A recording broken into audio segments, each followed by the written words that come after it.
जय श्री राम। आज हमारे इस भिलाड़ के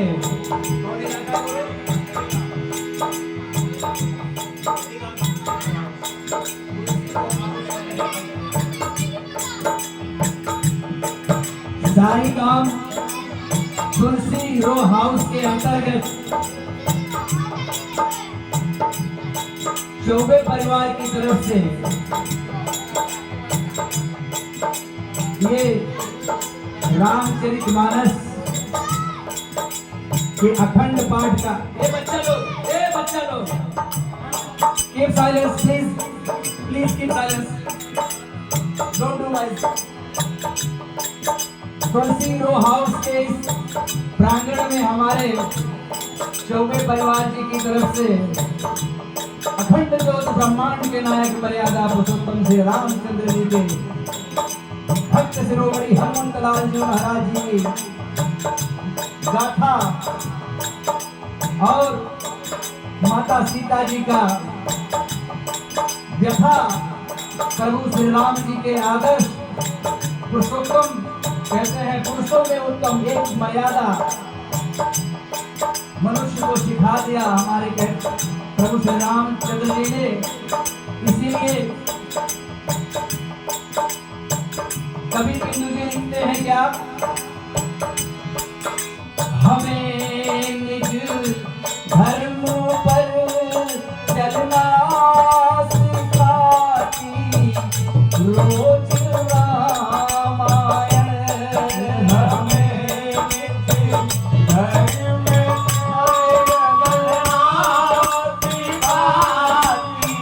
रोज रामायण,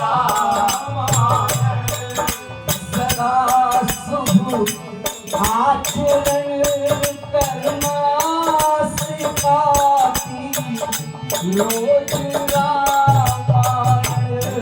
सदा शुभ आचरण करना सिखाती रोज रामायण, हमें निज धर्म पर चलना सिखाती रोज रामायण, सदा शुभ आचरण करना सिखाती रोज रामायण। जिस घर में रामचरितमानस की चर्चा होती है उस घर में संस्कार अपने आप ही कल्प वृक्ष के समान उत्पन्न हो जाता है और परिवार संस्कारित हो जाता है, मर्यादित हो जाता है। वैसे ही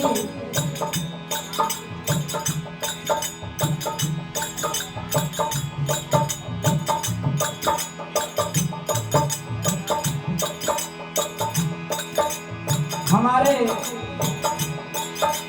श्री राम, जिनका नाम ही श्री राम है, जथा नामो तथा गुरु, श्री राम के यहाँ श्री राम की चर्चा, इतना बड़ा सौभाग्य है, ये प्रभु की कृपा है। पहले हमारे माता पिता इसी तरह के नाम रखते थे अपने बच्चों के, गाहे बगाहे कम से कम भूले दूसरे प्रभु का नाम लिया जा सके। और पहले तो श्री राम 12 गुणों से भरपूर, दूसरे हरि नाम स्वयं विष्णु। एक बार यहाँ पर बैठे हुए सभी भक्त शिरोमणियों का मैं हार्दिक स्वागत करते हुए, अभिनंदन करते हुए प्रभु श्री राम जी की कृपा से कहूँगा कि इस परिवार के लिए एक बार करतल ध्वनि दें, तालियां बजाएं। इसी तरह से आप ऐसे उत्सव करते रहें। देखिए, सबसे पहले तो वाल्मीकि जी ने रामायण लिखी, किसी को समझ आया, किसी को नहीं, तो संस्कृत जानते थे उनको आया। फिर हमारे बाबा गोस्वामी तुलसीदास जी उसको लिखे और इस भाषा में घर घर तक पहुँचाया। बहुत लोगों को समझ में आया, फिर भी कुछ लोग छूट गए। तो फिर रामानंद सागर ने टीवी के माध्यम से घर घर पहुँचाया, वो बड़ा क्रेज रहा। और अभी भी जो छूट रहे हैं उन लोगों के लिए हमारे चौबे परिवार जैसे लोग अपने क्षेत्र में, अपने कहते हैं रो हाउस में, अपने गांव में, अपने पुर में, अपने नगर में इस तरह का आयोजन करके छोटे छोटे बच्चों को, क्या है बड़े को जानते हैं कहीं ना कहीं, लेकिन छोटे बच्चों के मन में कौतूहल जानता है कि ये क्या हो रहा है। यहीं से एक ज्ञान प्राप्त होता है और ये पीढ़ी दर पीढ़ी, बाई जनरेशन, ये जनरेशन टू जनरेशन से ये आगे बढ़ती है। पर पहले के जमाने में लिपि नहीं हुआ करती थी, संगीत का भी किसी का दादा बेटवा का बेटवा जो है इसी तरह से पीढ़ी दर पीढ़ी होती थी। तो आइए इस चौथे परिवार का और प्रभु श्री रामचंद्र जी का, हरिनाथ जी का, सब कहते हैं जथा ना मुझे तो प्रभु का दरबार ही है, उनका ही महल है। मेरे पिताजी एडमिट हैं, रात के 10 बजे मैंने फोन किया, बड़े कह प्रभु, मैंने कहा बिल्कुल। दूसरे भाई को बोला भैया एक हाथ ड्यूटी तो लगा दो। हाँ, बजरंग बली बाबा। और सबसे बड़ी बात आपको कहूँ, मेडिसिन के, दवा के अगर फैक्ट्री है तो सबसे बड़े वहाँ के जो है हनुमान जी महाराज पर्वत पर, धौलागिरी पर्वत पर ड्यूटी थी, लेकिन अगर हनुमान जी लाते नहीं तो प्राण संजीवनी से कैसे बचता, सुखेल जी तो बता दिए।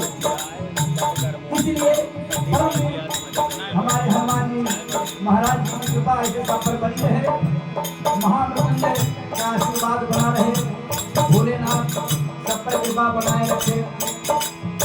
ऐसा नहीं है कि ये राम जी की ही चर्चा है, ये शिव की भी चर्चा है। इसलिए 11वें रुद्रावतार पूरे अखंड कहते हैं कई युगों तक भोलेनाथ ने ध्यान लगाया प्रभु श्री राम जी का, लेकिन प्रत्यक्ष सेवा करने का मौका नहीं मिल रहा था। उस प्रत्यक्ष सेवा करने के लिए फिजिकल सेवा के लिए भी उन्होंने हनुमान जी का रूप धारण किया और फिर जैसा सेवा किए तो सेवा कहते हैं सुमरी अवधपत पावन नामो अपने बस कर लीनो नामो। तो ऐसा प्रताप है, कहें जितना भी कहें उतना भी कम ही है। इसलिए प्रभु की कृपा है वो सब जन्म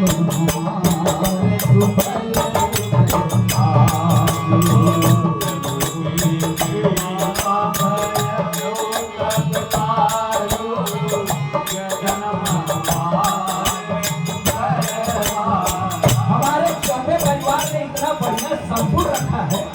धन्य हो प्रभु, ऐसे ही आपके बुद्धि विवेक की सदा जो है जागृति रहे, आपके शरीर में चैतन्यता बनी रहे कि जो कुछ है प्रभु ने सब कुछ सब आपकी।